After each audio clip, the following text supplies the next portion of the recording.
श्री गणेशाय नमः। श्री हरि। संक्षिप्त श्री वराह पुराण। वराह क्षेत्र की महिमा के प्रसंग में गिद्ध और शृगाल का वृतांत तथा आदित्य को वरदान। पृथ्वी बोली, भगवान, आपने मुझे तथा अपने भक्तों को प्रिय लगने वाली बड़ी सुंदर बात सुनाई। महाबाहो, अब मैं यह जानना चाहती हूँ कि कुब्जामृत क्षेत्र में सबसे श्रेष्ठ एवं पवित्र आचरण व्रत क्या है तथा भक्तों को सुख देने वाला इसके अतिरिक्त अन्य तीर्थ कौन सा है।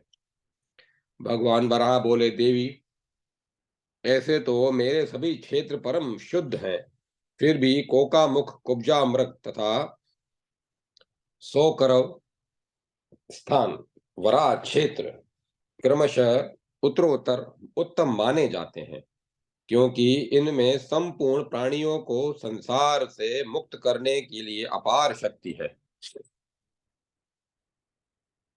देवी, भागीरथी गंगा के समीप यह वही स्थान है जहां मैंने तुम्हें समुद्र से निकालकर स्थापित किया था।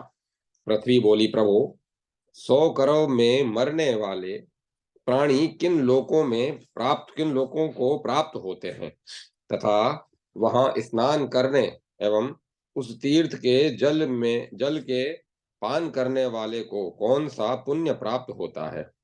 कमल नयन, आपके उस वराह क्षेत्र में कितने क्षेत्र हैं, आप यह सब बताने की कृपा कीजिए, मुझे बताने की कृपा कीजिए। भगवान वराह कहते हैं, महाभागे, वराह क्षेत्र के दर्शन, अभिगमन आदि से श्रेष्ठ पुण्य तो प्राप्त ही होता है, साथ ही उस तीर्थ में जिनकी मृत्यु होती है उनके पूर्व के 10 और आगे आने वाली पीढ़ी के 10 तथा मातुल आदि कुल के अन्य 12 पुरुष स्वर्ग में चले जाते हैं।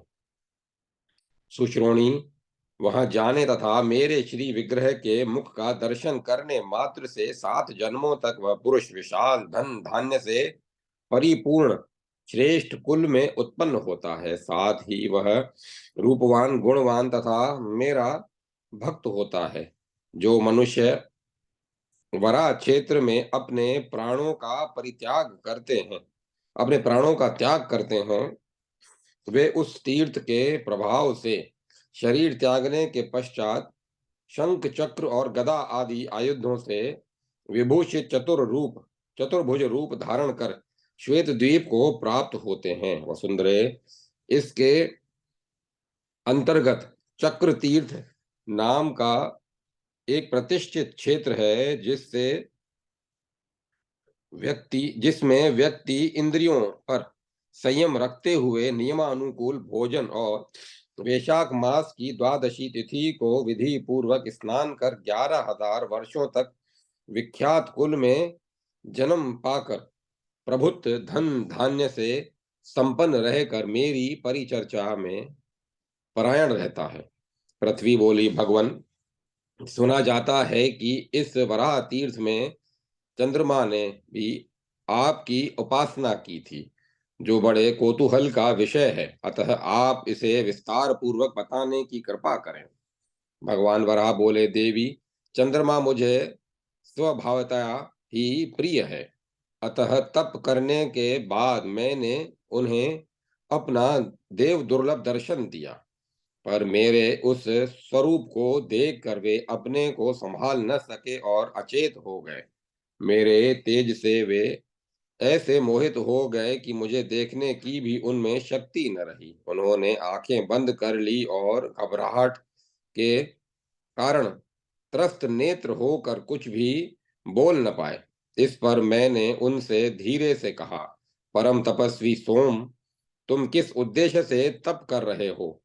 तुम्हारे मन में जो बात हो वह मुझसे बताओ। मैं तुमसे प्रसन्न हूं, अतः तुम्हें सब कुछ प्राप्त हो जाएगा, इसमें कोई संशय नहीं। इस पर सोम तीर्थ में स्थित होकर चंद्रमा ने कहा, भगवान, आप योगियों के स्वामी हैं और संसार में सबसे श्रेष्ठ हैं। आप यदि मुझ पर प्रसन्न हैं तो यहाँ निवास करने की कृपा कीजिए, साथ ही मैं यह भी चाहता हूँ कि जब तक ये लोक रहे, तब तक आप में मेरी निश्चल रूप से अतुल्य श्रद्धा और भक्ति सदा बनी रहे। मेरा जो रूप है वह कभी आपसे रिक्त न हो और वह सातों द्वीपों में सर्वत्र दिखाई पड़े। यज्ञों में ब्राह्मण समुदाय मेरे नाम से प्रसिद्ध सोम रस का पान करें। प्रभु, इसके प्रभाव से उन्हें परम एवं दिव्य गति प्राप्त हो जाए। अमावस्या को मुझ में क्षीणता आ जाएगी, इस उसमें पितरों के लिए पिंड की क्रिया लाभकर होगी। और पूर्णिमा को मैं पुनः नियमानुसार सुंदर दर्शनीय बन जाऊं। अधर्म में मेरी बुद्धि कभी न जाए और मैं औषधियों का भी स्वामी बन जाऊं। महादेव, आप यदि मुझ पर प्रसन्न हैं तो आप मुझे आनंदित करने के लिए यह वर देने की कृपा कीजिए। वसुंधरे, चंद्रमा की इन बातों को सुनकर और उन्हें वैसा वरदान देकर मैं वहीं अंतर ध्यान हो गया। महाभागे, चंद्रमा ने जहां तक पैर पर खड़े खड़े रहकर 5,000 वर्षों तक महान तपस्या की थी, वह सोम तीर्थ नाम से विख्यात हुआ तथा उन्हें दुर्लभ सिद्धि एवं कांति प्राप्त हुई। जो मेरा भक्त इस सोम तीर्थ में श्रद्धा से स्नान कर प्रतिदिन दिन के 8वें भाग में भोजन करके मेरी उपासना में लगा रहता है, अब उसके फल का वर्णन करता हूँ। वह 35,000 वर्षों तक ब्राह्मण का शरीर पाता है और वेद वेदांग का पारगामी विद्वान, धनवान, गुणवान, दानी एवं मेरा निर्दोष भक्त होता है और संसार सागर को पार कर जाता है। यशस्विनी, यह ऐसा महत्वपूर्ण तीर्थ है जहाँ महात्मा चंद्रमा ने दीर्घ काल तक तपस्या की थी। अब उस सोम तीर्थ का लक्षण बतलाता हूँ, सुनो। वैशाख शुक्ल द्वादशी को चंद्रमा के अस्त होने एवं अंधकार के प्रवृत्त होने पर, जहाँ बिना चंद्रमा के ही पृथ्वी पर चंद्रिका चमकती दिखे, उसे ही सोम तीर्थ समझना चाहिए। वास्तव में यह महान आश्चर्य का विषय है कि चंद्रमा का आलोक प्रकाश तो दिखता है पर स्वयं चंद्रमा वहां नहीं दिखते। महाभागे, ये परम पवित्र सौकर्व तीर्थ तथा सोम तीर्थ मुझसे संबंध रखते हैं। वसुंधरे, अब मैं एक दूसरी बात बतलाता हूं, उसे सुनो, जिससे इस क्षेत्र की अद्भुत महिमा प्रख्याति होती है। यहाँ एक श्रृंगाली रहती थी जो बिना श्रद्धा के ही पूर्व कर्मवश देव योग से मरकर इस क्षेत्र के प्रभाव से अगले जन्म में गुणवती, रूपवती और 64 कलाओं से संपन्न श्यामा सर्वांग सुंदरी राजा की पुत्री हुई थी। उसी सोम तीर्थ के पूर्वी भाग में ग्रंथवट नाम का भी एक प्रसिद्ध तीर्थ है, जहां एक गिद्ध की अनायास मृत्यु हुई, जिसकी कोई कामना न थी, पर उसे मनुष्य की योनि प्राप्त हुई थी। पृथ्वी बोली, प्रभो, इस तीर्थ के प्रभाव से तिर्यक योनि में पड़े हुए गिद्ध और श्रृंगाली मनुष्य शरीर को कैसे प्राप्त हुए? यह तो बड़े आश्चर्य की बात है। साथ ही उस तीर्थ में स्नान करने से अथवा प्राण त्याग करने से मनुष्य किस गति को प्राप्त करते हैं तथा उनके शरीर पर कौन से विशेष चिन्ह होते हैं? केशव, आप मुझे यह भी बताने की कृपा कीजिए।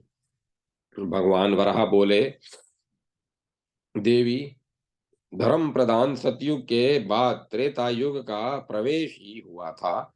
उस समय काम्पिल्य नगर में ब्रह्मदत्त नामक एक धर्मनिष्ठ राजा रहते थे। उनका सभी लक्षणों से संपन्न एक सोमदत्त नामक पुत्र था। एक बार वह पितरों के उद्देश्य से मुर्गों के अन्वेषण में आखेट के लिए बाघ और सिंहों से भरे वन में गया, किंतु राजकुमार को पितृ कार्य में उपयुक्त कोई वस्तु न दिखी। इस प्रकार वह इधर उधर घूम ही रहा था कि उसकी दाहिनी ओर से एक सियारनी निकली, जो अनायास एक मृग पर छोड़े हुए उसके बाणों से भिंद गई और व्यथा से तड़पने लगी। फिर वह इस तीर्थ में जल पीकर एक शाखोट वृक्ष के नीचे गिर पड़ी। धूप से व्याकुल तथा बाणों से बिंदी होने के कारण न चाहने पर भी उसके प्राण इस सोम तीर्थ में ही निकल गए। भद्रे, उस समय सोमदत्त भी भूख प्यास से पीड़ित होकर उस घ्रंद्र वट नामक तीर्थ में पहुंचा और विश्राम करने के लिए ठहर गया। इतने में ही उस वट की शाखा पर उसे एक गिद्ध बैठा दिखाई दिया। यशस्विनी उसने उसे भी एक बाण से मार गिराया, जो उसी वृक्ष की जड़ पर गिरा। हृदय में बाण लगने से उसे मूर्छा आ गई और उसके प्राण पखेरु उड़ गए। उस गिद्ध को देखकर राजकुमार के मन में बड़ी प्रसन्नता हुई, अतः उसने बाणों के पर बनाने के लिए उस गिद्ध के पंख काट लिए और उन्हें लेकर घर आया। इस प्रकार गिद्ध के न चाहने पर भी उस तीर्थ में मृत्यु होने पर उसकी सद्गति हो गई और कालांतर में वह कलिंग देश के नरेश के घर रूपवान, विद्वान और एवं गुण संपन्न पुत्र राजपुत्र हुआ। वसुंधरे उधर जो श्रृंगाली मरी थी, वह कांची नरेश के यहाँ राजपुत्री के रूप में उत्पन्न हुई, जो सर्वांग सुंदरी श्यामा, अत्यंत रूप गुण से संपन्न, कार्य कुशल और 64 कलाओं से संपन्न थी। उसका स्वर कोयल के समान मधुर एवं सुखदायी था। इधर अनायास कांची नरेश और कलिंग नरेश की प्रीति बढ़ गई और परिणामतः कांची नरेश की कन्या का कलिंग राज के पुत्र के साथ विधि पूर्वक विवाह हो गया। कांची नरेश ने वर वधु को दहेज में अनेक प्रकार के रत्न आभूषण, हाथी, घोड़े, भैंस और दास दासियां दी। फिर विवाह उपरांत कलिंग राज वधु सहित अपने पुत्र को लेकर अपनी राजधानी को वापस लौट आए। देवी विवाह के बाद दंपत्ति को प्रेम पूर्वक रहते कुछ वर्ष व्यतीत हो गए। उनकी प्रीति रोहिणी और चंद्रमा की तरह निरंतर बढ़ती गई। वे नंदन वन की उपमा वाले उपवन, उद्यान आदि एवं क्रीड़ा के अन्य दिव्य स्थलों में आनंद पूर्वक विहार करते। इधर कलिंग राजकुमार अपनी बुद्धि, सुशीलता एवं श्रेष्ठ कर्मों से नगर की जनता को भी परम संतुष्ट रखता। उधर अंतःपुर एवं नगर की स्त्रियों को राजकुमारी ने संतुष्ट कर रखा था। इस प्रकार उन दोनों के सौम्य गुणों एवं शील युक्त व्यवहार से सभी राज्यवासी संतुष्ट थे। एक बार उस राजकुमारी ने उस राजकुमार से वार्तालाप के प्रसंग में कहा है कि मैं आपसे एक रहस्य की बात पूछती हूँ। यदि मुझ पर आपका स्नेह हो तो आप मुझे उसे बताने की कृपा करें। पत्नी की बात सुनकर राजकुमार ने कहा, भद्रे, मैं सत्य की शपथ खाकर कहता हूं कि तुम्हारे मन की अभिलाषा पूरी करने के लिए अवश्य प्रयत्न करूंगा। देवी, सत्य के आधार पर ही विश्व ठहरा है। सत्य भगवान का ही स्वरूप है और तपस्या का मूल भी सत्य ही है तथा सत्य के आधार पर ही हमारा राज्य टिका हुआ है। मैं कभी भी मिथ्या नहीं बोलता। इसके पहले भी मेरे मुंह से कभी झूठी बात नहीं निकली है। अतः तुम कहो, मैं तुम्हारे लिए कौन सा कार्य करूं? हाथी, घोड़े, रथ, रत्न सवारी, धन अथवा परम श्रेष्ठ अपना कटबंध, शिरो मुकुट तक मैं तुम्हें समर्पण करने को तैयार हूं। इस पर कांची नरेश की उस कन्या ने अपने पति देव के चरणों को पकड़कर यह बात कही, पति देव, मैं रत्न, हाथी, घोड़े एवं रथ कुछ भी नहीं चाहती। आपके कटबंध से मेरा क्या प्रयोजन? मैं तो केवल यही चाहती हूं कि मध्याह्न काल में एकांत में निश्चिंत सो सकूं। प्राणनाथ, आप ऐसी व्यवस्था करें कि मैं उस समय जितनी देर तक सोई रहूं, उस समय मुझे मेरे ससुर, सास अथवा दूसरी कोई भी दूसरा कोई भी देख न सके। यही मेरा व्रत है। यही नहीं, अपने सगे संबंधी अथवा घर के अन्य स्वजन भी सोई हुई अवस्था में मुझ पर कभी दृष्टि न डालें।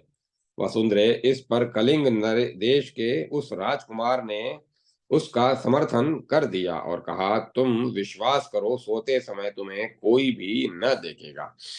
कुछ समय के बाद कलिंग नरेश ने उस राजकुमारी को राजपद पर अभिषिक्त कर दिया। फिर कुछ दिनों के पश्चात उनकी मृत्यु हो गई। अब राजकुमार राज्य का विधि पूर्वक समुचित ढंग से संचालन करने लगा। राजकुमारी जिस स्थान पर अकेली सोती, वहां उसे कोई देख नहीं पाता था। फिर यथा समय उस राजकुमार के कलिंग कुल को आनंदित करने वाले सूर्य के समान तेजस्वी 5 पुत्र उत्पन्न हुए। इस प्रकार उस राजकुमार के निष्कंटक राज्य करते हुए 77 वर्ष बीत गए। 78वें वर्ष एक दिन, जब सूर्य मध्य आकाश में स्थित थे, तब वह एकांत में बैठकर इन बातों को प्रारंभ से सोचने लगा।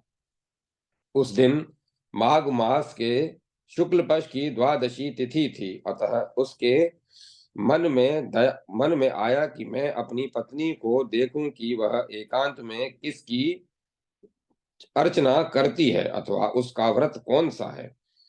निर्जन स्थान में सोती रहकर क्या करती है। कोई स्त्री सोकर व्रत करे, ऐसा तो कोई धर्म संग्रह नहीं दिखता है। मनु ने भी किसी ऐसे धर्म का उल्लेख नहीं किया। बृहस्पति अथवा धर्मराज के बनाए हुए धर्म शास्त्र में भी कहीं इस प्रकार का उल्लेख नहीं पाया जाता। ऐसा तो कहीं देखा सुना नहीं गया कि कोई स्त्री सोई रहकर किसी तप व्रत का आचरण करे। यह तो इच्छा अनुसार भोगों का उपभोग करती, बना बनाया भोजन पान करती और एक अत्यंत महीन रेशमी वस्त्र धारण कर श्रेष्ठ गंधों से विभूषित तथा सब प्रकार के रत्नों से अलंकृत रहती है। पर संभव है, इस प्रकार देखने पर वह प्रकुपित हो जाए। जो कुछ हो, उसे एक बार देखना अवश्य चाहिए कि वह किस प्रकार कौन सा व्रत करती है। किन्नरों ने बतलाया कि वशीकरण मंत्र को सिद्ध कर लेने पर स्त्री योगीश्वरी बनकर जहां उसकी इच्छा हो जा सकती है। इस प्रकार इसमें वह शक्ति आ जाएगी जो काम राग से दूसरे का भी स्पर्श कर सकती है तथा दूसरों से इसका भाव भी हो सकता है। पृथ्वी इस प्रकार राजकुमार के सोचते विचारते सूर्य अस्त हो गया और सबको विश्राम देने वाली भगवती रात्रि का आगमन हुआ। फिर रात्रि बीतने पर मंगलमय प्रभात का भी उदय हुआ। मागध वंदीगण सुत और वेतालिक राजा की स्तुति करने लगे। शंख और दुंदुभी की ध्वनियों से उसकी निंद्रा भंग हुई। इधर अखिल लोकनायक भगवान भास्कर भी उदित हो गए।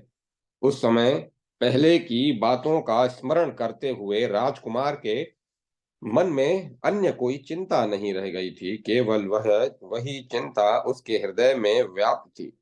उसने विधि पूर्वक स्नान कर 2 रेशमी वस्त्र पहन लिए। इस प्रकार भली भांति तैयार होकर उसने सबको दूर हटा दिया और कहा कि मैं किसी व्रत में दीक्षित हो गया हूं, अतः कोई भी स्त्री अथवा पुरुष मेरा स्पर्श न करे, अन्यथा वह दंड विधान के अनुसार मेरा वध्य हो सकता है। वसुंधरे, कलिंग नरेश इस प्रकार की आज्ञा देकर शीघ्रता पूर्वक चलकर जहां राजकुमारी रहती थी वहां पहुंचा और अपनी स्त्री को देखा। वह चारपाई के पास नीचे आसन लगाकर बैठी थी और अपने मन में इष्ट देव का चिंतन कर रही थी। साथ ही सिर के दर्द से पीड़ित होकर रो रही थी। राजकुमारी कह रही थी, मैंने पूर्व जन्म में कौन सा ऐसा दुष्कर कर्म किया है जिससे मैं इस दयनीय दया दशा को प्राप्त हो गई हूँ। मैं अनाथ की भांति कलेश सहती हूँ, किंतु मेरे पति देव को भी इसका पता नहीं है। मेरा व्रत सब तरह से विकृत ही कहा जा सकता है। मेरा बड़ा सौभाग्य होता यदि मैं कभी सोकर सोकर्व क्षेत्र में जा सकती और मेरे हृदय में जो बात बसी है उसे अपने पति से कह पाती। कलिंग नरेश अपनी स्त्री की बात सुन रहा था। उसने उठकर दोनों हाथों से अपनी पत्नी को पकड़कर कहा, भद्रे, तुम यह क्या कह रही हो? अपने को तुम इस प्रकार बार बार कोसती क्यों हो? तुम प्रारब्ध की बातों को क्यों सोचती हो और अपने को क्यों कोसती हो? तुम्हें तो यह एक महान शिरोरोग है। इसे दूर करने के लिए अष्टांग कुशल वेद क्या तुम्हें नहीं मिलते जो तुम्हारे सिर की कठिन पीड़ा को दूर कर सके? वायु, कफ, पित्त अथवा रोगों से तुम्हें सन्निपात हो गया है, अथवा असमय पर तुम्हें असमय पर तुम में पित्त का प्रकोप हो गया है। इस तुम व्रत के बहाने व्यर्थ में इतना कलेश क्यों पाती हो? तुम कहती हो कि सोकर्व क्षेत्र में चलने पर कहूंगी। इस विषय में ऐसा क्या गोपनीय है जिसे तुम कहना नहीं चाहती हो? अब राजकुमारी बड़े संकोच में पड़ गई। वह दुख से पीड़ित तो थी ही, उसने स्वामी के चरण पकड़ लिए और कहा और कहने लगी, महाराज, आप मुझ पर प्रसन्न हो। यह बात आप इस समय पूछ रहे हैं, यह ठीक नहीं है। वीरवर, मेरा यह व्रत जन्मांतरीय कर्मों से संबंध है। पत्नी की बात सुनकर कलिंग देश के उस नरेश ने परम हित करने के विचार से उसके प्रति मधुर वचन कहा। देवी, मेरे सामने यह कौन सा गोपनीय मेरे सामने यह कौन सी गोपनीय बात है? तुम ठीक ठीक बात बतला दो। पति की बात सुनकर राजकुमारी की आंखें आश्चर्य से भर गईं। वह मधुर वाणी में बोली, प्राणनाथ, शास्त्रों के अनुसार स्त्री के लिए स्वामी ही धर्म, अर्थ और सर्वस्व है। उसका पति ही परमात्मा है। अतएव आप जो मुझसे पूछ रहे हैं वह मुझे अवश्य कहना चाहिए। फिर भी जो बात मेरे हृदय में बैठ गई है उसे कहने में मैं असमर्थ हूँ। पीड़ा पहुंचाने वाली मेरी यह बात आप मुझसे पूछें, यह उचित नहीं जान पड़ता। महाभाग, इस दुख का मेरे शरीर से दूर होना असंभव सा दिखता है। आप सुख में सदा समय बिताते हैं, यह बड़ी अच्छी बात है। स्वामिन, मेरे समान बहुत सी स्त्रियां आपके अंतःकरण में हैं, जिन्हें आप विविध प्रकार के अन्न और उत्तम भूषण दिया करते हैं और वे आपकी सेवा करती हैं। फिर मुझ में आपका क्या तात्पर्य? राजन, आप हाथी, रथ और घोड़े पर यात्रा किया करते हैं, यह सब ठीक है। पर राजन, इस विषय में मुझसे आपको कुछ नहीं पूछना चाहिए। आप मेरे इष्ट देवता, गुरु एवं साक्षात सनातन यज्ञ पुरुष हैं। मानद, मेरे लिए आप धर्म, अर्थ, काम, यश और स्वर्ग सब कुछ हैं। आपके पूछने पर मुझको चाहिए कि सदा सभी बातें सत्य एवं प्रिय कहूं, क्योंकि सभी पतिव्रताओं के लिए यह सनातन धर्म है। तथापि मेरी बातों पर निश्चित विचार करने करके मेरी पीड़ा के विषय में आपको नहीं पूछना चाहिए। उस समय कलिंग नरेश को अपनी पत्नी की पीड़ा से भीषण मानसिक संताप हो रहा था। अतएव उसने मधुर वाणी से कहा, देवी, मैं तुम्हारा पति हूँ। ऐसी स्थिति में मेरे पूछने पर तुम्हें शुभ हो या अशुभ उसे अवश्य बताना चाहिए। धर्म के मार्ग पर चलने वाली स्त्री का कर्तव्य है कि वह गुप्त बात भी पति के सामने प्रकट कर दे। जो स्त्री किसी राग या लोभ से मोहित होकर अपकर्म कर उसे पति से छिपाती है तो विधत्व समाज उसे सती नहीं कहता। यशस्विनी, ऐसा विचार करके तुम्हें मुझसे अपनी गुप्त बात भी अवश्य कहनी चाहिए। यदि इस गोपनीय बात को तुम मुझे बता देती हो तो तुम्हें अधर्म का भागी नहीं होना पड़ता। राजकुमारी बोली, प्राणनाथ, राजा देवता गुरु एवं ईश्वर के समान पूज्य है। आप मेरी आप मेरे पति भी हैं।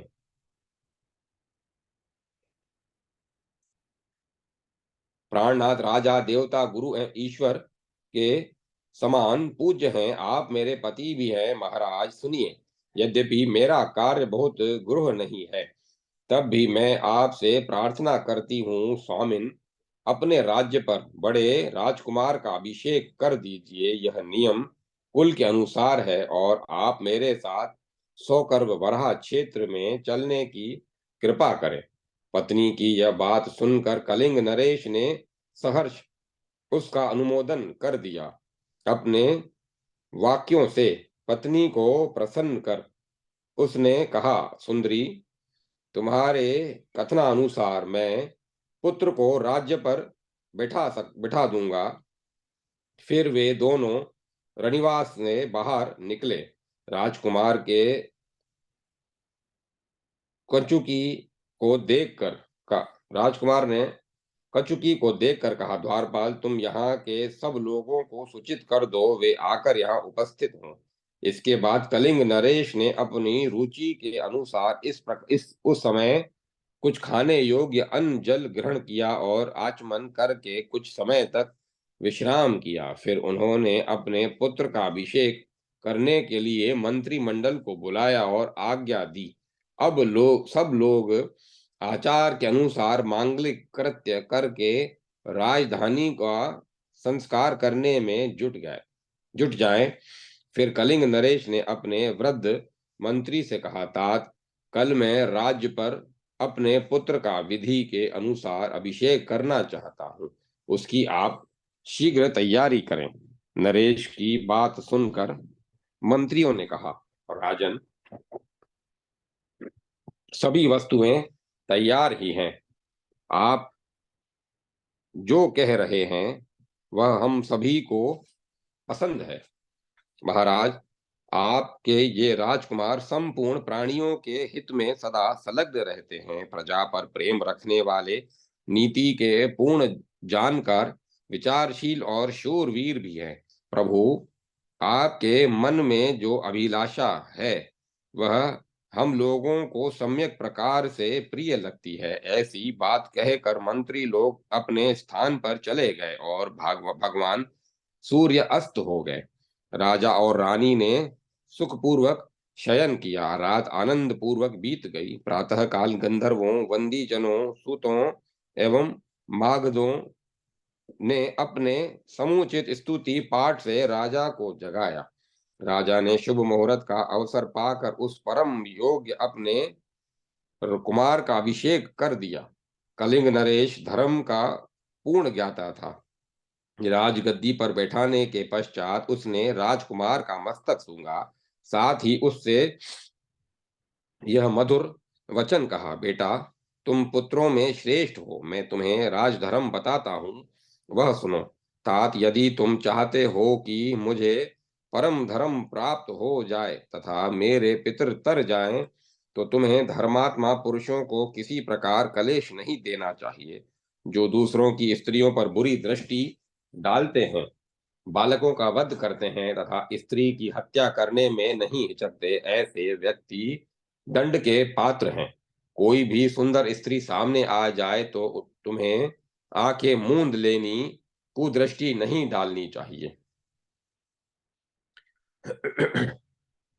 दूसरों के अर्जित धन के प्रति तुम्हें लोभ नहीं करना चाहिए और न अन्याय से ही धन कमाना चाहिए। तुम्हें न्यायपूर्वक पूरी तैयारी तथा दक्षता से अपने देश की रक्षा करनी चाहिए। तुम सदा उद्योगशील होकर तत्पर रहना और मंत्रियों की मंत्रणा का पालन करना। वे जो बात बताएं उन्हें विचार पूर्वक करना। अपने शरीर की रक्षा पर पूरा ध्यान देना। बेटा, यदि तुम मेरा प्रिय करना चाहते हो तो तुम्हारे जिस व्यवहार से प्रजा आनंद से रहे और ब्राह्मण जिससे संतुष्ट रहे, तुम्हें वही कर्म करना चाहिए। राजाओं के लिए 7 प्रकार के महान व्यसन कहे गए हैं, उनसे तुम्हें सदा दूर रहना चाहिए। तुम्हारी संपत्ति में किसी प्रकार दोष आ जाए, ऐसा काम तुम्हें कभी भी नहीं करना चाहिए। राज्य कर्म के संबंध में अपने मंत्री से तुम्हें किसी प्रकार अप्रिय वचन नहीं कहना चाहिए।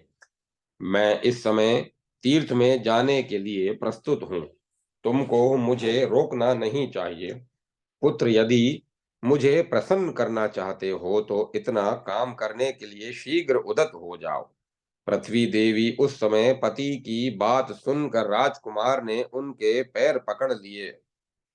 पृथ्वी देवी उस समय पिता की बात सुनकर राजकुमार ने उनके पैर पकड़ लिए और उनसे करुणा पूर्वक वचन कहना आरंभ किया।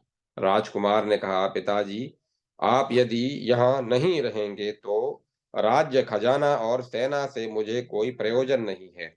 आपके बिना मैं जीवित नहीं रह सकता। भले ही आपने अभिषेक करके मुझे राजा बना दिया, पर पिताजी, मैं तो केवल बालकों के खेल ही जानता हूँ। राजा लोग जिस प्रकार राज्य की व्यवस्था करते हैं, उन सभी से तो मैं सर्वथा अनभिज्ञ हूँ। अपने पुत्र की बात सुनकर राजा ने उससे साम पूर्वक कहा, पुत्र, तुम तो कहते हो कि मैं कुछ नहीं जानता, तो इस विषय में तुम्हारे मंत्री एवं नगर के रहने वाले सत्पुरुष सब कुछ बता देंगे।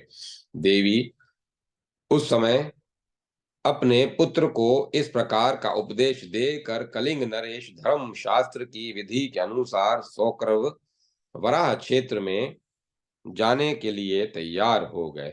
उसे वहां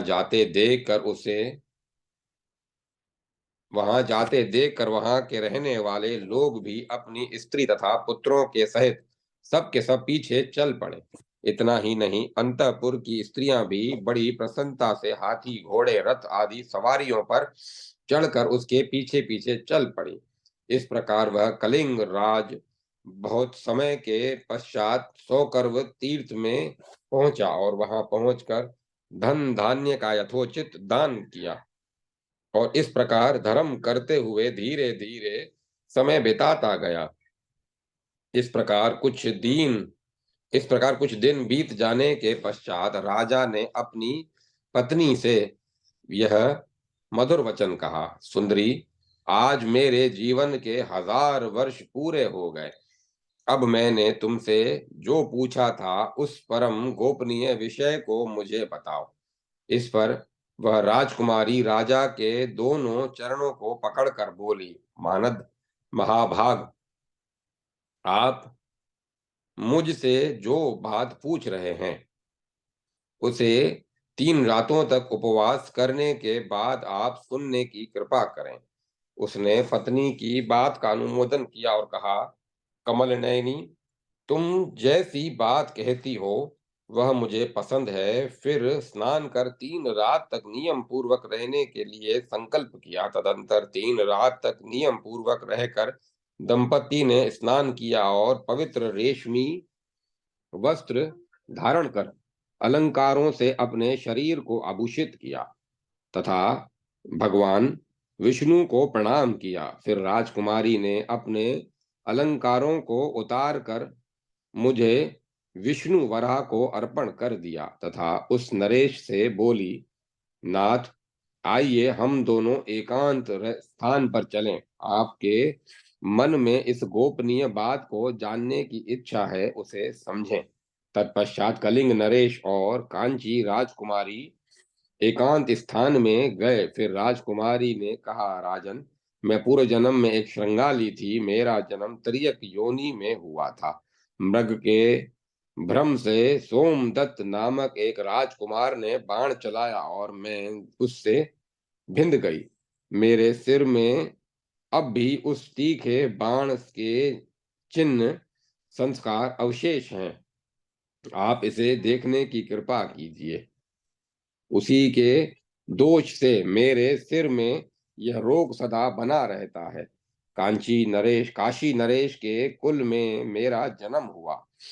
फिर संयोग तथा अपने पिताजी की कृपा से मैं आपकी पत्नी बन गई। सोगर्भ क्षेत्र के प्रभाव से मेरा ऐसा जन्म हुआ है और सिद्धि सुलभ हुई है। प्राणनाथ, आपको मेरा प्रणाम है। यह कहकर फिर वह चुप हो गई। अब राजकुमार को भी अपने पूर्व जन्म की स्मृति हो आई। वह कहने लगा, महाभागे, देखो मैं भी पूर्व जन्म में एक गिद्ध था। उसी सोमदत्त ने एक बाण द्वारा मुझे भी मार डाला था। इस तीर्थ के परिणाम स्वरूप मैं कलिंग देश का राजा बना हूँ। मुझे बहुत कष्ट कष्ट का सामना करना पड़ता था, पर वहीं आज मैं महान राज्य का अधिकारी बन गया था। सुशोभने, आज सिद्धि भी मेरे हाथ में आ गई है। देखो, मेरे मन में कोई भी संकल्प नहीं था, फिर भी सूकर क्षेत्र की ऐसी महिमा है।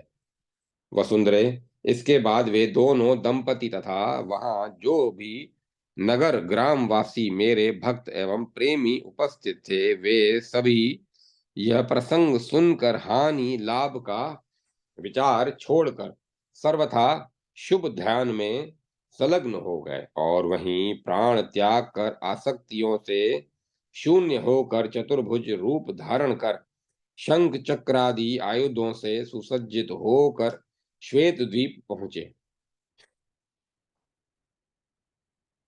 जो व्यक्ति इस प्रकार नियम के अनुसार इस तीर्थ में निवास करता है और उसकी वहां मृत्यु हो जाती है, तो वह श्वेत द्वीप को अवश्य प्राप्त कर लेता है। वसुंधरे, वही वहीं एक आखेट तीर्थ है, उसमें स्नान करने से जो फल मिलता है वह सुनो। यहाँ स्नान करने वाले प्राणी नंदन वन में पहुंचकर 11,000 वर्षों तक निरंतर परमानंद का उपभोग करते हैं। फिर जब वे स्वर्ग से च्युत होते हैं तो विशाल कुल में उत्पन्न होकर मेरे भक्त होते हैं, इसमें कोई संशय नहीं। एक बात और, जो कोई मनुष्य यहाँ के ग्रंद्र वट नामक तीर्थ में स्नान करता और संध्या तर्पण आदि कर्म करता है, वह जो फल प्राप्त करता है वह बतलाता हूँ। वह इस पुण्य के प्रभाव से 9,900 वर्षों तक इंद्रलोक में पहुंचकर देवताओं के साथ आनंद का उपभोग करता है। फिर जब वह इंद्रलोक से च्युत होता है तो मेरे इस तीर्थ के प्रभाव से वह मेरा भक्त बन जाता है और उसकी सारी आसक्तियां दूर हो जाती हैं।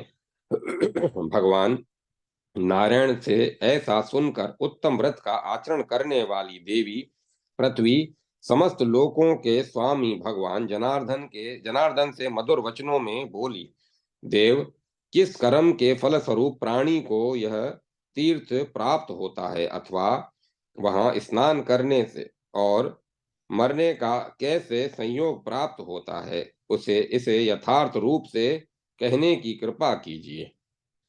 भगवान वराह कहते हैं, देवी, तुम महान भाग्यशालिनी हो। सुनो, जिन मनुष्यों ने पूर्व जन्म में सधर्मों का पालन किया है पर किसी बुरे कर्म के दोष से पशु की योनि में जन्म पाले जाते हैं, वे किन्हीं अन्य जन्मों में उपार्जित पुण्यों तथा तीर्थ स्नान जप एवं महान दान तथा देवार्चनाओं के प्रभाव से ही भले तीर्थ में मरने का संयोग प्राप्त करते हैं, तीर्थों के दर्शन एवं अवगाहन करने के प्रभाव से पाप नष्ट हो जाते हैं। वस्तुतः धर्मो धर्मानुमोदित इस वरा क्षेत्र कर्म की गति बड़ी गहन है।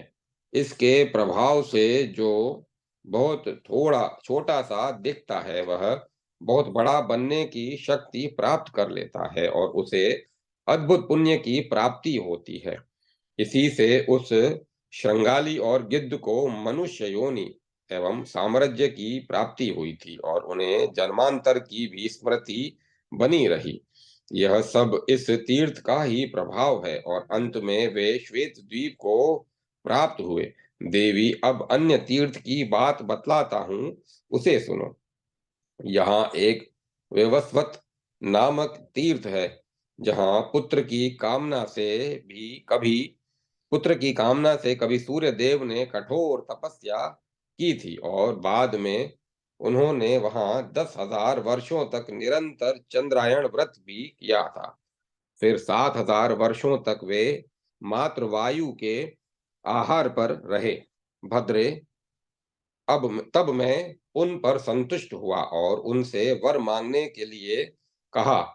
इस पर उन्होंने कहा, भगवन, यदि आप मुझ पर प्रसन्न हैं तो मुझे एक पुत्र प्रदान करने की कृपा कीजिए। फिर मेरे वरदान से यम और यमुना नाम की उन्हें 2 जुड़वी संतानें हुई। तब से सौकर्व क्षेत्र के अंतर्गत का यह तीर्थ वैवस्वत तीर्थ नाम से प्रसिद्ध हुआ। वसुंधरे, जो मनुष्य वहां जाकर दिन के 8वें भाग में अर्थात सूर्यास्त के कुछ पूर्व स्नान कर भोजन करता है, वह 10,000 वर्षों तक सूर्य के लोक में प्रतिष्ठा प्राप्त करता है। यदि किसी प्राणी की वहां अनायास मृत्यु हो जाती है तो वह इस तीर्थ के प्रभाव से यमपुरी में नहीं जाता। भद्रे, इस सौकर्व तीर्थ वराह क्षेत्र में स्नान करने और मरने का फल तथा वहां की घटनाएं मैंने तुम्हें बतला दी। यह आख्यान भी आख्यानों में महान तथा पवित्रों में परम पवित्र आख्यान है तथा यह सुकर्व तीर्थों के में परम श्रेष्ठ तीर्थ है। यहाँ संध्या उपासन तथा जप तप अनुष्ठान के फल परम उत्तम है। यह परम तेज एवं सभी भागवत पुरुषों का परम प्रिय रहस्य है, जिसे दूसरों की निंदा करने का स्वभाव है एवं जो अज्ञानी हैं उनके सामने उसका इसका उपदेश नहीं करना चाहिए। जिनकी भगवान में श्रद्धा है, जो वेदज्ञों में श्रेष्ठ है, जिन्होंने दीक्षा ले रखी है, जो संपूर्ण शास्त्रों को जानते हैं, उन्हीं लोगों के सामने यह दिव्य प्रसंग सुनना चाहिए। यह सौकर्व क्षेत्र में प्राप्त होने वाला महान पुण्य तुमसे बतला दिया। पृथ्वी, जो मनुष्य प्रातः काल उठकर इसका पाठ करता है, उसने मानो 12 वर्षों तक मेरा ध्यान कर लिया। इसमें कोई संदेह नहीं है। उसे शाश्वत मुक्ति सुलभ हो जाती है। जो इसके केवल एक अध्याय का भी पाठ कर लेता है, वह अपने 10 कुलों को तार देता है। अध्याय 137 समाप्त। ओम नमो नारायण। ओम नमो नारायण। वरा क्षेत्रांतर्वर्ती आदित्य तीर्थ का प्रभाव। खजरिट की कथा। सुत जी कहते हैं, भगवान वराह के मुखारविंद से वराह क्षेत्र की महिमा, गुण स्तुति और जात्यंतर परिवर्तन की शक्ति सुनकर पृथ्वी देवी का हृदय आश्चर्य से भर गया। अतः उन्होंने भगवान नारायण से कहा, प्रभो, वराह क्षेत्र में मरा हुआ प्राची न चाहने पर भी मनुष्य जन्म पाने का अधिकारी हो जाता है। अतः निस्संदेह यह क्षेत्र बहुत पवित्र है। प्रभो प्रभो अब आप वहां का कोई दूसरा प्रसंग बताने की कृपा कीजिए। देवेश्वर, मैं यह जानना चाहती हूँ कि शास्त्रों में वहाँ गायन वादन करने, नृत्य एवं जागरण करने, गोदान, अन्नदान और जलदान करने, सम्यक प्रकार से स्नान करने अथवा गंध, पुष्प, धूप, दीप और नैवेद्य आदि से आपकी पूजा करने का क्या फल होता है? जप और यज्ञ आदि अन्य कर्म करने से शुद्ध मन वाले प्राणी वहाँ किस गति को प्राप्त करते हैं? भगवान, आप अपने भक्त को सुख पहुंचाने के विचार से यह सब प्रसंग बतलाने की कृपा कीजिए। भगवान वराह बोले, देवी, यह कथा अत्यंत पुण्यप्रद और सुख देने वाली है। पहले इसी 100 करव क्षेत्र में एक खजरिट खजन खंजरिच पक्षी रहता था। उसने एक बार बहुत से कीड़ों को खा लिया। फलतः वह अजीर्ण से अत्यंत पीड़ित होकर मरणासन हो गया और इस शूकर क्षेत्र में ही गिर पड़ा। इतने में ही बहुत से बालक इधर उधर से दौड़ते एवं खेलते हुए वहां पहुंचे और उस शिथिल गात्र पक्षी को देखकर कहने लगे, हम लोग इसे पकड़ेंगे। फिर उसमें फिर उनमें परस्पर विवाद छिड़ गया। कोई कहता यह मेरा है और कोई कहता यह मेरा। इस प्रकार खेल खेल में ही उनमें झगड़ा होने लगा और महान कलह कोलाहल मच गया। तब तक एक बालक ने उसे उठाकर गंगा के जल में फेंक दिया। साथ ही कहा, भाई, यह तुम ही लोगों का है, इससे मेरा कोई प्रयोजन नहीं है। वसुंधरे, इस प्रकार वह मृत खंजरीच पक्षी गंगा के जल में भली भांति भीग गया।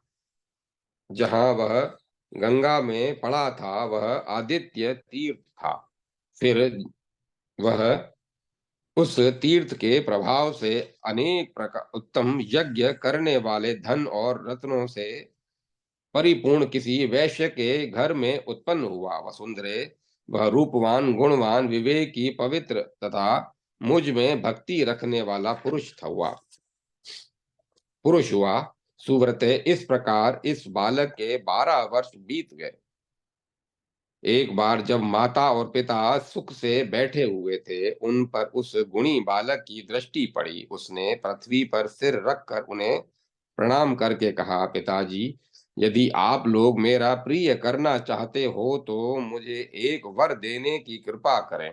मेरी प्रार्थना यह है कि आप दोनों मेरे मनोरथों में किसी प्रकार की बाधा न डालें।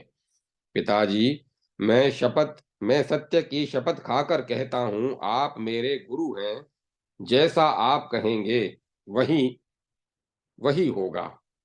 देवी, अपने पुत्र की यह बात सुनकर दंपति हर्ष से भर गए और उन्होंने सुंदर नेत्रों वाले बालक से यह बात कही, पुत्र, तुम जो जो कहोगे और जो कुछ तुम्हारे हृदय में बात हो, हम लोग वह सब कह देंगे, कर देंगे। बस अब तुम विश्वास पूर्वक बोलो। पुत्र, हमारी 3,000 गाय हैं जो सभी खूब दूध देती हैं। तुम जिसे चाहो उसे उन्हें दे सकते हो। इसमें लेश मात्र विचारने की आवश्यकता नहीं है। यदि तुम चाहो तो हमारा व्यापार का काम बहुत विख्यात है, इसका भी सारा अधिकार तुम्हें सौंप दूं। तुम न्याय पूर्वक उसकी व्यवस्था करो अथवा मित्रों को धन बांट दो। पुत्र, तुम धन, धान्य, रत्न आदि जिसे जो भी चाहो उसे दे सकते हो। इसमें कोई भी प्रतिबंध नहीं है। हम अच्छे कुल तथा जाति में उत्पन्न बहुत सी सुंदरी भली कन्याओं को भी विवाह विधि के द्वारा तुम्हें प्राप्त करा सकते हैं। सौम्य, यदि तुम्हारे मन में जैसे पूर्व के वैश्य लोग वेद में कहे हुए विधान के अनुसार यज्ञ करते थे, वैसे यज्ञ की इच्छा हो तो तुम उसे भी कर सकते हो। वैश्य का कर्म खेती है। इसके लिए 8-8 बलवान बैलों द्वारा चलने वाले 100 हल भी हमारे पास हैं। फिर तुम और क्या जान पाना चाहते हो? जितने ब्राह्मणों को भोजन कराकर तुम तृप्त करना चाहते हो, यह कार्य तथा अन्य कुछ कार्य भी जैसे चाहो वह सब स्वेच्छानुसार संपन्न कर सकते हो। वसुंधरे, अपने माता पिता की बात सुनकर उस धर्मात्मा बालक ने उनके चरण पकड़ लिए और उनसे कहने लगा, गोदान से इस समय मेरा क्यों कोई प्रयोजन नहीं है, न मित्रों के विषय में ही मुझे कोई चिंता है। मुझे विवाह या यज्ञ के फल भी अभिष्ट नहीं है। मैं व्यापार का काम करूं, खेती और गौरक्षा में मेरा समय व्यतीत हो अथवा संपूर्ण अतिथियों का सत्कार करूं, इन बातों के लिए भी मेरे हृदय में कोई आसक्ति नहीं। पिताजी, मेरे मन में तो बस भगवान नारायण के क्षेत्र सुकर्व वराह क्षेत्र की ही एक प्रगाढ़ चिंता है। देवी, बालक के माता पिता दोनों ही मेरे उपासक थे। उन्होंने पुत्र की यह बात सुनी तो वे दोनों ही दुख में भरकर करुण विलाप करने लग गए और कहने लगे। माता कहती हैं, बेटा, अभी तुम्हें जन्म में केवल 12 वर्ष ही बीते हैं। वत्स, भगवान नारायण की शरण में जाने की चिंता तुम्हें अभी से कैसे हो गई? जिस समय तुम्हें इसकी उसके योग्य आयु प्राप्त होगी, तब उस विषय में विचार करना। तैयार अभी तो मैं भोजन लेकर तुम्हारे पीछे पीछे दौड़ती चलती हूँ। पुत्र, तुम सुकर्व वराह क्षेत्र में जाने की बात अभी क्यों सोचते हो? तुम जो तुम तो अभी दुधमुए बच्चे हो। मेरे स्तन धन्य हैं, जिससे सदा दूध स्रवित स्रवित होता है और तुम उसे पीते हो। बेटा, तुमने अपने स्पर्श सुख की आशा लगाने वाली मुझ मां के प्रति यह क्या सोचा? जब तुम रात में सोकर करवटें बदलते हो तो उस समय अब भी मुझे माँ माँ कहकर पुकारते हो। फिर वराह क्षेत्र जाने तथा नारायण के आश्रम की इस प्रकार की बातें क्यों सोचते हो? तुम जब खेलते हो तो अन्य स्त्रियां भी बड़े स्नेह से तुम्हारा स्पर्श करती हैं। वत्स, किसी ने भी कभी कहीं खेल में, घर पर अथवा अपने परिजन में तुम्हारा कोई अपराध नहीं किया। नौकरों ने तुम्हें कोई कटु वचन नहीं कहे। तुम्हें डरावने डर तुम्हें डरवाने के लिए भी मैंने कभी अपने हाथ में छड़ी नहीं ली। फिर पुत्र, तुम्हारे इस निर्वेद वैराग्य का कारण क्या है? वसुंधरे, माता की यह बात सुनकर उस बालक ने उससे मधुर वचनों में कहा, मां, मैं तुम्हारे गर्भ में रह चुका हूं। तुम्हारे उदर से ही मेरा जन्म हुआ है। तुम्हारी गोद में खेला हूं। प्रेम से मैंने तुम्हारे स्तनों का पान किया है। धूल लगे हुए शरीर से तुम्हारी गोद में बैठा हूं। माता, तुम मुझ पर जो इतनी करुणा करती हो, यह तुम्हारे लिए उचित नहीं है। किंतु मेरी पूजनीय माँ, तुम अब पुत्र संबंधी मोह का परित्याग करो। यह संसार एक घोर महासागर के समान है। यहाँ प्राणी आते हैं और चले जाते हैं। कुछ लोग तो चले गए और कुछ लोग जा रहे हैं। कोई जीव दिखता है, फिर वह नष्ट हो जाता है और आगे कभी दिखाई नहीं पड़ता। इस प्रकार कौन किससे जन्मा, कहाँ उसका संबंध हुआ, किसकी कौन माता हुई और कौन किसका पिता हुआ, इसका कोई ठिकाना नहीं। हजारों माता पिता, सैकड़ों पुत्र और स्त्रियां प्रत्येक जन्म में आते जाते रहते हैं। फिर वे किस किस के हुए या हम ही किसके रहे। अतः मां, इस प्रकार की चिंता में पड़कर तुम्हें कभी भी शोच नहीं करना चाहिए। पुत्र की इस प्रकार की बातें सुनकर माता और पिता को बड़ा आश्चर्य हुआ। अतः वे फिर बोले, बेटा, अहो, यह तो बड़ी मार्मिक बात है। पुत्र, इसका रहस्य बतलाओ। उनकी यह बात सुनकर वह वैश्य कुमार मधुर वाणी में अपने माता पिता से कहने लगा, पूज्यवरों, यदि इस गृह बात को सुनकर और विचार कर आप कुछ कहना चाहते हैं तो आपको वरा क्षेत्र का रहस्य पूछना चाहिए और उसे सुनकर इससे सुनने के लिए वह सुकर क्षेत्र में ही पधारने की कृपा कीजिए और वहीं इस गृह विषय आप लोगों को पूछना समुचित होगा। वहीं मैं अपनी भी एक आश्चर्यकारी बात बतलाऊंगा। पिताजी, सुकर्व क्षेत्र में एक सूर्य तीर्थ है। वहां पहुंच जाने पर यह बात बतलाऊंगा। इस पर दंपति ने पुत्र से कहा, बहुत अच्छा।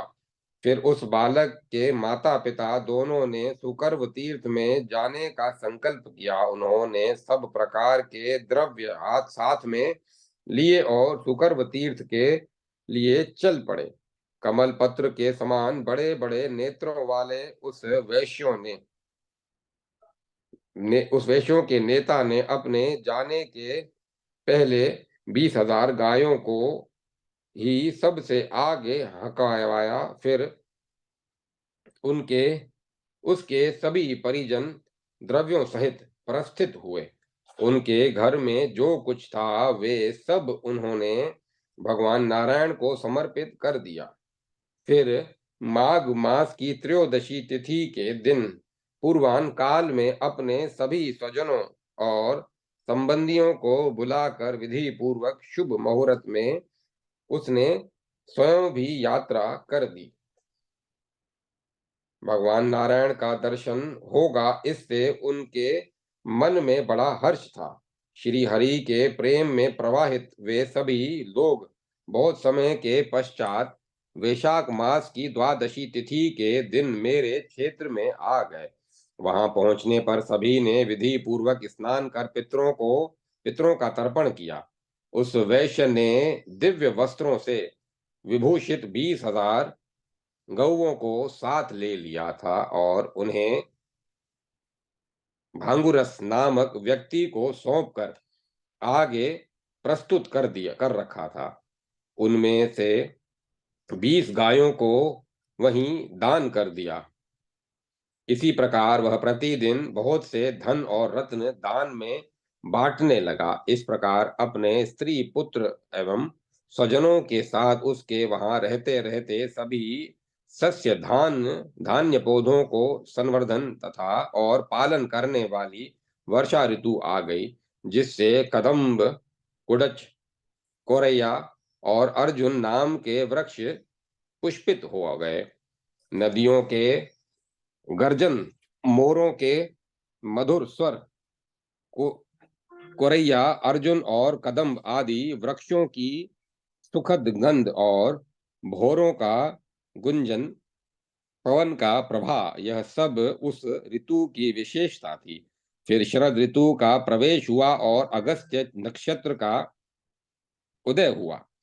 तड़ागों के जल में स्वच्छता आ गई और उनमें कमल, कुमुद आदि पुष्प खिल गए। अन्य सुरमय कमल फूलों से भी सर्वत्र शोभा की वृद्धि होने लगी। अब शीतल सुगंध एवं परम सुखदायी वायु बहने लगी। फिर धीरे धीरे यह ऋतु भी समाप्त हो चली और कार्तिक महीने के शुक्ल पक्ष की एकादशी तिथि आई। शुभ सुरभु उस समय उस वैश्य दंपति ने स्नान कर रेशमी वस्त्र धारण किया और अपने पुत्र से कहा, पुत्र, हम लोग यहाँ 6 महीने सुखपूर्वक रह चुके। आज द्वादशी तिथि आ गई है। अब वह गोपनीय बात हम लोगों को तुम क्यों नहीं बताते, जिससे तुमने यहाँ आकर बताने जिसे तुमने यहाँ आकर बताने को कहा था। देवी अपने माता पिता की बात सुनकर उस धर्मात्मा पुत्र ने उनसे मधुर वचनों में कहा, महाभाग, आपने जो बात पूछी है वह प्रसंग बड़ा रहस्यपूर्ण एवं गोपनीय है। इससे मैं कल प्रातः आप लोगों को बतलाऊंगा। पिताजी, आज यह द्वादशी तिथि है। इस पुण्य अवसर पर दीक्षित योगियों के कुल में उत्पन्न तथा विष्णु की भक्ति में तत्पर रहने वाले जो व्यक्ति दान करते हैं, वे भगवत कृपा से भयंकर संसार सागर को पार कर जाते हैं। वसुंधरे, इस प्रकार उन लोगों में परस्पर बात करते करते मंगलमयी रात्रि समाप्त हो गई और फिर दिन रात्रि की संधि का समय आ गया।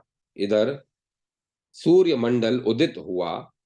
तब वह बालक यथाविधि स्नान आदि से शुद्ध होकर रेशमी वस्त्र धारण कर शंख चक्र एवं गदा धारण करने वाले भगवान श्री हरि को प्रणाम कर माता पिता के दोनों चरणों को पकड़कर बोला, महाभाग पिताजी, जिस प्रयोजन से हम लोग यहाँ आए हैं तथा जो बात आप मुझसे बार बार पूछ रहे हैं, वे एवं जिस गोपनीय बात को इस सुकर्व क्षेत्र में कहने के लिए मैंने प्रतिज्ञा की थी, उसे सुने। यह वह प्रसंग इस प्रकार है। मैं पूर्व जन्म में एक खंडरिच पक्षी था। एक बार मैं बहुत से कीड़ों को खाकर अजीर्ण ग्रस्त होकर हिलने डुलने में भी असमर्थ हो गया। उसी समय कुछ बालकों ने मुझे पकड़ लिया और खेल खेल में एक के हाथ से दूसरे लेते रहे। वह एक कहता इसे मैंने देखा और दूसरा कहता मैंने। इस प्रकार वे आपस में झगड़ने लगे। इसी बीच विवाद से ऊबकर एक बालक ने मुझे घुमाकर गंगा के आदित्य तीर्थ नामक स्थान पर जल में फेंक दिया, जहां मेरे प्रयाण कर गए। यद्यपि मेरे मन में कोई अभिलाषा न थी, फिर भी उस तीर्थ के प्रभाव से मुझे मुझे आप लोगों का पुत्र होने का सौभाग्य मिला। इस प्रकार 13 वर्ष पूरे हो चुके। यही वह गोपनीय बात थी जिसे मैंने आपसे कह दी। इस पर माता पिता पुनः बोले, पुत्र, भगवान विष्णु के बतलाए जितने कर्म हैं, उनमें तुम जिस जिस कर्म को करोगे उन्हें हम भी विधि पूर्वक संपन्न करेंगे। शास्त्र कहते हैं कि घटमाला कर्म संसार से मुक्त करने के लिए परम साधन है। अतः वे सभी कुछ दिनों तक उसका आचरण करते हुए मेरी उपासना में संलग्न रहें। पर्याप्त धर्मानुष्ठान के बाद उनका नश्वर शरीर छूट गया और वे अपने धर्म के प्रभाव से तथा मेरे क्षेत्र की महिमा से संसार से मुक्त होकर श्वेत द्वीप में पधारे। जो लोग उनके साथ गए थे, वे योग में निरत हो गए। उनके शरीर से कमल के समान गंध निकलती थी। देवी, मेरे क्षेत्र के प्रसाद से वे भी यथा योग्य आनंद का उपभोग करने लगे तथा इस क्षेत्र के प्रभाव से बहुत से प्राणी पशु योनि से छूटकर श्वेत द्वीप में पहुंच गए। जो व्यक्ति प्रातः काल उठकर इसका पाठ करता है, वह अपने 10 आगे और 10 पीछे के पुरुषों को तार देता है। मूर्ख, पापी, शास्त्र निंदक और चुगलखोर व्यक्तियों के सामने इसकी व्याख्या या पाठ नहीं करना चाहिए। ब्राह्मणों के समाज में अथवा अकेले एकांत स्थान में इसका अध्ययन करें, क्योंकि यह संपूर्ण संसार से मुक्त करने के लिए परम साधन है। अध्याय 138 समाप्त। ओम नमः शिवाय। ओम नमो नारायण। ओम तत्सत। ओम तत्सत। ओम। और कथा को विराम दिया जाता है।